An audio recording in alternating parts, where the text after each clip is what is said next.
పూర్వం దంపుడు బియ్యం అన్నం తినేవారు. అందుకని 8 మంది బిడ్డల కన్నా 2 బకెట్ల నీళ్లు మోసేవారు. ఇప్పుడు ఒక బిడ్డను గంటానికి ఎన్ని తెప్పలో. ఏంటండి, బలం లేదు. అసలు అనేక మందికి గర్భవతులు కావటం లేదు. నేను ఈ విషయం చాలా దేవుని దగ్గర మొరపెడుతున్నాను. ఎందుకంటే ఏ ఊరు వెళ్ళినా కొన్ని వ్యాధులు, కొన్ని రోగాలు కొన్ని ఊర్లలో లేవు. కానీ అంటే కొన్ని ఊర్లోనండి కొన్ని స్పెషల్ రోగాలు ఉంటాయి. నేను తెలంగాణలో మహబూబ్ నగర్ వెళ్ళాను. ఆ మహబూబ్ నగర్లో వచ్చిన వాళ్ళందరూ అయ్యా దమ్మండి, నాకు దమ్మండి, నాకు దమ్మండి అంటే ఏంటో నాకు వచ్చేపు అర్థం కాల. పక్క వాళ్ళు అడిగా దమ్మంటే ఏంటంటే ఉపశమం, లంగ్ ప్రాబ్లం, ఊపిరితిత్తుల సమస్య. ఏమంటే కొన్ని చోట్లకి వెళ్తే, మొన్న మచిలీపట్నంకి వెళ్తే చాలామంది ఫిట్స్ వస్తున్నాయండి. పెద్దోళ్ళకి, పిల్లోళ్ళకి, చిన్నోళ్ళకి, యవనస్తులకి అందరికీ ఫిట్స్ అయ్యి. ఏంటిది ఒక్కొక్క ప్రత్యేకత. కొన్ని ఊర్లకు వెళ్తే ఎయిడ్స్ అండి. ఇది ఫారెన్ ఎయిడ్స్ కాదు, భయంకరమైన రోగమైన ఎయిడ్స్ అనే రోగం, HIV అనే రోగం. కొన్ని ప్రాంతాలకు వెళ్తే చెవులు వినబడవండి చాలామంది చెప్తారు. ఇలాగ ఒక్కొక్క ప్లేసెస్లో నేను గమనించి దెయ్యం పట్టిందండి, కొన్ని స్థలాలకు వెళ్తే దెయ్యం పట్టిందని చెబుతుంటారు. ఒక్కొక్క ప్రాంతంలో ఒక్కొక్క వ్యాధి లేక ఒక్కొక్క సాతాను యొక్క ఆయుధం మానవుల్ని పట్టి పీడిస్తూ ఉంది. కానీ నేను గమనించింది ఏంటంటే, ఇంచుమించు అన్ని స్థలాల్లో కూడా గర్భఫలం లేదు అనేవాళ్ళు ఉన్నారు. అది నాకు అర్థం కాక నేను ఇక్కడ ప్రార్థన చేసిన తర్వాత దేవుని సన్నిధిలో చాలాసార్లు, ఎందుకు ప్రభా ఇంతమందికి గర్భఫలం లేకుండా ఉంది, ఇంతమంది గర్భఫలం కావాలని అడుగుతున్నారేంటి, ఇంతమంది గర్భాలు మూయబడినవేంటి అని నేను ప్రత్యేకంగా ప్రభు సన్నిధిలో ప్రార్థన చేస్తున్నప్పుడు నాకు కలిగినటువంటి అవగాహన ఏంటంటే, మనకు కలిగేటువంటి ప్రతి రోగానికి, ప్రతి బాధకు దేవుడే కారణమని చెప్పటం మానుకోవాలి ముందు. ఏంటండి, నాకు దేవుడు ఎందుకు ఎయిడ్స్ రోగం ఇచ్చాడు అని అడగటానికి వాడికి దమ్ముందా, ధైర్యం ఉందా? ఎందుకు ఇచ్చాడు?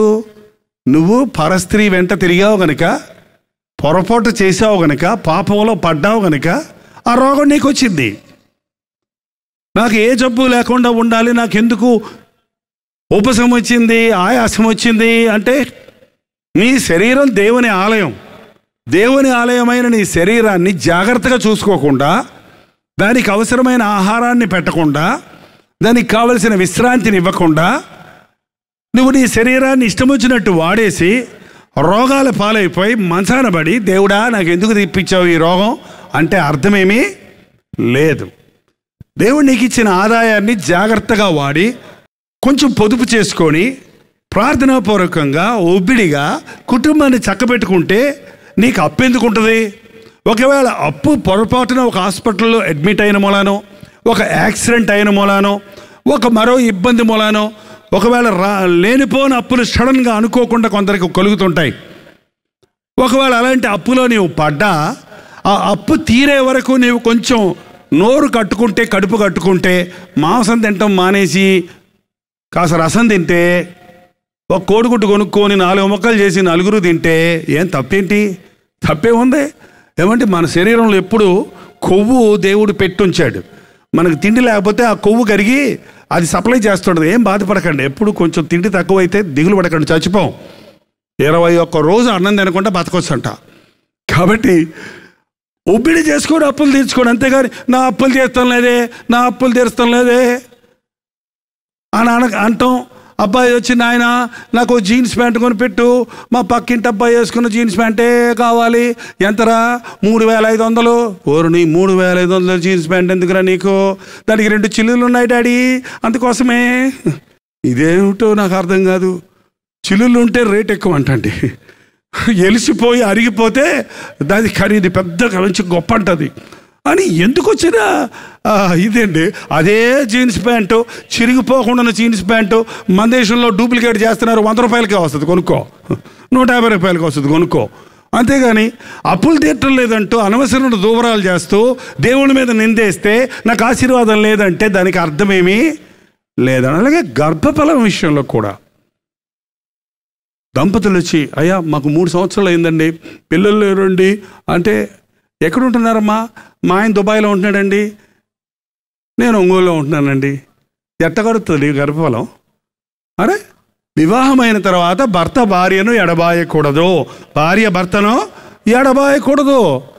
నీకు దాంపత్య జీవితంలో భార్యాభర్తలు ఇరువురు కలిసి అన్యోన్యంగా ప్రేమ సమాధానాలు కలిగి సంతోషంగా ఉంటే మీకు గర్భఫలం జరుగుతుంది. అంతేగాని ఉద్యోగాలని, ఆయన అక్కడ ఉద్యోగం నాకు ఇక్కడ ఉద్యోగం, అప్ అండ్ డౌన్ చేస్తున్నామండి అంటూ అలసిపోయి విశ్రాంతి లేక, తిండి తినక, శరీరంలో రక్తం లేక, శరీరంలో బలం లేక ఉన్నవారికి గర్భఫలం కావాలంటే దొరకదు.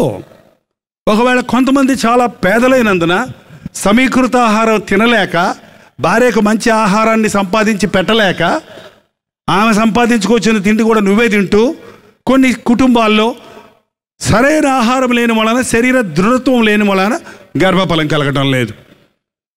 నిజమే, కొంతమందికి అది ఒక శాపం. గర్భఫలము యెహోవా ఇచ్చు దానము, కుమారులు ఆయన అనుగ్రహించే స్వాస్థ్యము. అయితే కొన్ని గర్భాలు మూయబడుతున్నాయి. కారణం, ఒక స్త్రీ అహంకారిగా ఉంటే నీకు గర్భం తెరవబడదు. పిల్లల్ని కనకముందే గర్విష్టిగా ఉంటే ఇంకో గర్విష్టిని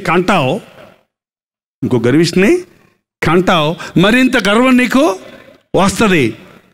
నీకు పిల్లలు లేని వాళ్ళందరినీ చూసి నువ్వు పెద్ద ఆర్భాటాలు చేస్తావు. అందుకు ఒక్కోసారి కొన్ని కారణాలను బట్టి కొంతమంది గర్భాలను బైబిల్లోనే చూస్తున్నామండి. రాహేలును యాకోబు ఎక్కువ ప్రేమించాడంట, కాబట్టి ఏం చేశాడు దేవుడు? ఆమె గర్భాన్ని మూసేశాడు. లేయాను ఎక్కువ ప్రేమించలేదు కాబట్టి ఆమె గర్భాన్ని తెరిచాడు. కాబట్టి ఆమె గర్భం తెరిచి పిల్లల్ని కంటుంటే ఈమె ఎక్కడికి వెళ్ళిపోతున్నాడేనా? అంటే భార్య కావాలా, పిల్లలు కావాలా? భర్త కావాలా, పిల్లలు కావాలా? కొన్నిసార్లు దేవుడు నీ అహంకారాన్ని బట్టి నీ గర్భాన్ని మూస్తున్నాడు. దేవుడు తగిన సమయం అందిస్తాడు. అబ్రహాముకు నేను బిడ్డలను ఇస్తాను అన్నాడు, కానీ 100 సంవత్సరాలు కనిపెట్టింపజేశాడు. ఎందుకు? మృతతుల్యమైపోయింది సారా, రక్తస్రావం తగ్గిపోయింది, స్త్రీధర్మం తగ్గిపోయింది, గర్భం ధరించడానికి ఎటువంటి ఆస్కారం లేదు. దేవుడు తన అద్భుతాన్ని నిరూపించడానికి, తన కార్యాలు జరిగించడానికి, పుట్టబోయే బిడ్డ పర్ఫెక్ట్గా ఉండడానికి నిన్ను పరిశుద్ధపరుస్తున్నాడేమో, నీ భార్యను పరిశుద్ధపరుస్తున్నాడేమో. మనం పాపులుగా ఉన్నప్పుడు, మనం బూతులు తిట్టుకుంటూ భార్యాభర్తలు ఉంటున్నప్పుడు, భార్యాభర్తలు ఇద్దరు గొడవలు పెట్టుకుంటూ ఉంటున్నప్పుడు, వాళ్ళకి పిల్లోళ్ళు పుట్టారనుకోండి, వాళ్ళు పుట్టిందే తాతారు నిన్నంతే. వాళ్ళు పుట్టినప్పటి నుంచే బూతులు మాట్లాడతారు, పుట్టినప్పటి నుంచే జబ్బుల పాలవుతారు, పుట్టినప్పటి నుంచే వ్యత్యాసంగా ఉంటారు. కాబట్టి అనేక కారణాలు ఉన్నాయి. గర్భఫలము కలగకపోవడానికి అనేక కారణాలు ఉన్నాయి. ఈ రాత్రి నేను చెప్పేది ఏంటంటే, కారణం ఏదైనా, సమస్య ఏదైనా దానిని పరిష్కరించగలిగిన వాడు, నీ గర్భాన్ని తెరవగలిగిన వాడు, నీ రోగాన్ని స్వస్థపరచగలిగిన వాడు, నీకు విడుదలను కలుగజేయగలిగిన వాడు నీవు నమ్మిన నీ యేసు ప్రభు. నమ్ముట నీ వలనైతే నమ్మువారికి సమస్తము. రాత్రి ఒక సహోదరు బిడ్డను తీసుకొచ్చింది. గత సంవత్సరం మీరు వచ్చినప్పుడు గర్భఫలం లేదంటే ప్రార్థన చేశారండి, ఇదిగోండి చక్కటి బిడ్డను దేవుడు ఇచ్చాడు. అనేక ఊర్లో నేను వెళ్ళినప్పుడు చెప్తా ఉంటారు, పోయినసారి వచ్చినప్పుడు మీకు ప్రార్థన చేయమని చెప్పానండి, మా అన్నయ్యకి యాక్సిడెంట్ అయ్యి పడక మీద ఉన్నాడు, ఆయన కాలు స్వస్థత పడేటట్టు చేయండి, నాకు ఉద్యోగం లేదు, నాకు ఉద్యోగం వచ్చేటట్టు చేయండి అని రాత్రి 2 అన్నదమ్ములు వచ్చారు. నేనేనండి ఆ అన్నయ్యను, నేను బాగుపడ్డాను, నేను నడుస్తున్నాను, ఇదిగో నాకు ఉద్యోగం, నేను మంచి ఉద్యోగంలో స్థిరపడ్డాను, నాకు మేలు జరిగింది అని సాక్ష్యం చెప్తున్నారు వచ్చి. దేవుని సన్నిధిలో పెట్టిన మొరకి దేవుడు తప్పక జవాబులు ఇస్తాడు. గర్భఫలాలు తెరవబడాలి. వచ్చే సంవత్సరానికి ఈరోజు ఈ మీటింగులో గర్భఫలం లేదు అని దిగులుతో చింతతో కూర్చున్న వారి అందరి గర్భాలను ప్రభువు తెరవాలి. కారణం ఏదైనప్పటికీ, వారి వ్యాధులు, బలహీనతలు, శాపాలు, కీడులు ఏవైనప్పటికీ ప్రభువు వాటినన్నిటినీ కొట్టివేసి గర్భాన్ని తెరిచేవాడాయనే, గర్భాన్ని మూసేవాడాయనే, గర్భాన్ని తెరిచేవాడాయన. మీ భార్యకు బిడ్డలు లేకపోతే విడిచిపెట్టి ఇంకో పెళ్లి చేసుకుంటాను అనకండి. భార్యకు పిల్లలు లేకపోతే కారణం నువ్వు కూడా అయి ఉండొచ్చు. చాలామంది మన భారతదేశంలో పిల్లలు లేరని భార్యను కించపరుస్తూ ఉంటారు. దయచేసి అట్టి పనులు చేయకండి. రెబెకాకు బిడ్డలు లేరని తెలిసినప్పుడు ఇస్సాకు రిబకా కొరకు ఏం చేశాడో తెలుసండి? తన భర్త ఏం చేశాడో తెలుసండి? ప్రార్థన చేశాడు. ప్రార్థన చేసినప్పుడు రిబకాకి కవల పిల్లలు పుట్టాడు. భర్తలారా మీ భార్యల కోసం ప్రార్థన చేయండి. నువ్వే చేసుకో ప్రార్థన, నాకేం పని, పాస్టర్ గారు చెప్పారు కదా నువ్వే చేయి ప్రార్థన, నేను నిద్రపోవాలి అని చెప్పకండి. నువ్వు చేయి ప్రార్థన, బిడ్డలు పట్టకపోతే నీకే విశ్వాసం లేదని భర్తను తిట్టకండి. నీకు కూడా భాగం ఉంది. ఆ రాహేలు దేవుని దగ్గర మొరపెట్టింది, పిల్లల్నివ్వు లేక నా ప్రాణం తీసుకో అని మొదలుపెట్టిందంట. Give me children or I will die. నా పిల్లల్నివ్వు, నాకు పిల్లల్నివ్వు అని గోజాడిద్ది. ఆ రాహేలు గర్భాన్ని దేవుడు తెరిచి చక్కటి కుమారులు ఇద్దరిని ఇచ్చాడు. ఎవరాళ్ళు? బైబిల్ తెలిసిన చెప్పండి, ఎవరాళ్ళు? యోసేపు, బెంజమిను. ఈ రాత్రి నా ప్రార్థన, నా ఆవేదన, నా ఆశ, నా దేవుడు చేసే గొప్ప కార్యం ప్రతి గర్భం పిల్లలు లేని వారి గర్భమును తెరుయునుగాక. హల్లెలూయా చెప్పిన వారు వెంటనే దయచేసి లేచి నిలబడండి. ప్రార్థనతో ఈ కూటాన్ని ముగించుకుంటున్నాం. ప్రార్థన. దేవా, నా బ్రతికి ఎలాగున్నది? శాపగ్రస్తుడిగా ఉన్నానా? దీవించబడిన వ్యక్తిగా ఉన్నానా? నా బ్రతుకులో శాపాలే ఎక్కువ కనపడుతున్నాయ్యా, రోగాలే ఎక్కువ కనపడుతున్నాయ్యా, నష్టాలే ఎక్కువ కనపడుతున్నాయ్యా. సాతాను నన్ను అల్లాడిస్తున్నాడయ్యా. నాకు సమాధానం లేదు, నాకు సంతోషం లేదు. నా పాప బతుకు నుంచి నేను విడుదల పొందలేకపోతున్నాను. భార్య భర్తల మధ్య మాకు సమాధానం లేదు. నీ నామాన్ని ధరించానే కానీ నా జీవితంలో ఆ శక్తిని నేను అనుభవించడం లేదు. ఈ రాత్రి నా తప్పును ఒప్పుకుంటున్నాను, నా పాపమును ఒప్పుకుంటున్నాను. నీకు విరోధముగా నేను ఎన్నో తప్పులు చేశాను. వాటి కొరకై పశ్చాత్తాపడుతున్నాను. నన్ను క్షమించు నాయన, నా జీవితాన్ని మార్చు నాయన. మూయబడిన ప్రతి గర్భమును నజరేయుడైన యేసుక్రీస్తు నామములో తెరచున్నాము నాయన. చక్కటి బిడ్డతో నా ప్రభువు నా రుగ్మతల నుంచి నన్ను స్వస్థపరిచాడు, నా శాపము నుంచి నన్ను విడిపించాడు, నాకు గర్భఫలం ఇచ్చాడని ఆ దంపతులు నీ పాదముల దగ్గర మోకరిల్లి నిన్ను స్తుతించుటకు సహాయం చేయి నాయన. ఎంతో మంది ఆర్థిక ఇబ్బందుల్లో, అప్పుల కోపములో పడి కృంగిన స్థితిలో ఉన్న వారి మీద ఉన్న శాపమును ఈ రాత్రి కొట్టివేయుచున్నాము తండ్రి. నీవే మా కొరకు శాపమైపోయావు కదా, మాకు రావలసిన దెబ్బలు నీవు తిన్నావు కదా, మా నిందను భరించావు కదా, మా వ్యసనాలు వహించావు కదా, మా రోగాలను భరించావు కదా, మా అవమానాన్ని సిగ్గును సిలువలో భరించి మాకు యాగం చేశావు కదా. నా యొద్దకు వచ్చి వారిని నేనెంత మాత్రము తోసివేయనన్నావు కదా. ఏ గుండె ఈ సన్నిధిలో మూలుగుతున్నదో, ఏ హృదయంలో నుండి నీ సన్నిధికి మొరలు వినబడుతున్నాయో అటు వారి మీదకి నీ అభిషేకము దయచేయ్యా. ఎంతకాలం ఈ పాపాలోకములో పాపములతో పెనుగులాడాలి నాయన? ఎంతకాలం ఈ లోకంలో సాతానికి భయపడి లొంగిపోవాలయ్యా? ఎంతకాలం ఈ లోకంలో శాపాన్ని మోసుకుంటూ మేము పోవాలయ్యా? మమ్మల్ని శాపము నుంచి విడిపించడానికే కదా మరణము యొక్క బలము గల వాడిని మరణము ద్వారా జయించావు కదా. పాతాళానికి పోకుండా పాతాళపు తాళపు చెవులను నీ కైవశము చేసుకున్నావు కదా నాయన. మృతుడవై తిరిగి లేచినదేమా సజీవుడవైన క్రీస్తు నీ గాయపడిన హస్తమును చాపి ఎక్కడ నుండి వింటున్న వారిని, ప్రార్థనలో ఏకీవించిన వారిని, రోడ్డు మీద వెళ్తూ వింటున్న వారిని, హాస్పిటల్లో పడుకొని వింటున్న వారిని, ఇళ్లలో ఉండి వింటున్న వారిని, ప్రతి ఒక్కరిని నీవు చూస్తున్నావయ్యా. ప్రతి ఒక్కరిని నీవు ప్రేమిస్తున్నావయ్యా. ప్రతి ఒక్కరిని పరలోక రాజ్య వారసులుగా చేయాలని ఆశిస్తున్నావయ్యా. అందుకే నీ ఆత్మ కార్యాన్ని జరగనీయ్యా. పరిశుద్ధాత్మ మమ్మల్ని వెంటాడనివయ్యా. సర్వసత్యములోనికి నడిపించనీయ్యా. ప్రతి ఒక్కరూ ఫలించనీయనా. యేసుక్రీస్తు నామములో అడుగుచున్నాము తండ్రి, ఆమేన్.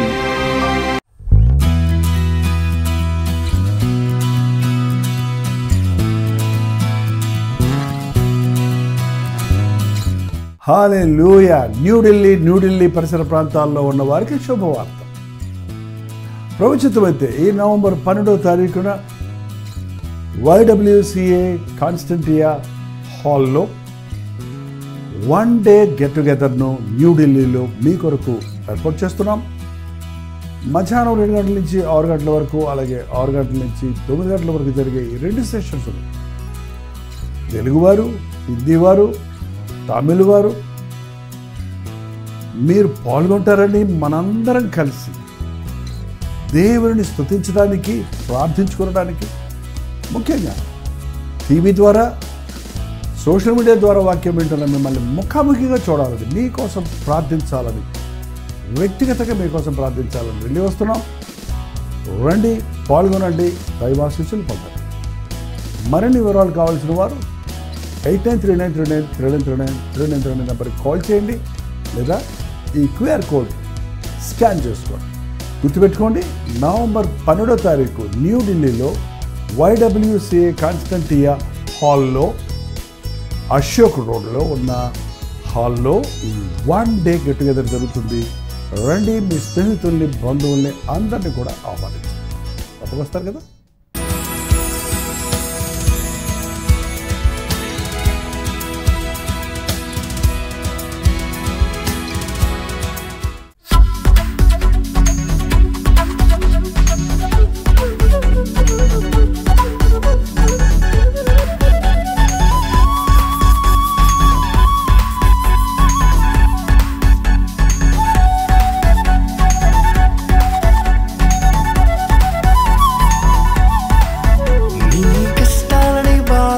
శ్రమలన్నీ తీర్చే అనాథుడు యేసే, నీ కష్టాలని బాధలన్నీ శ్రమలన్నీ తీర్చే అనాథుడు యేసే. ఆది నుండి ఉన్నవాడు ఆ దేవుడు, అద్భుతాలు చేసేవాడు నా యేసుడు. ఆది నుండి ఉన్నవాడు ఆ దేవుడు, అద్భుతాలు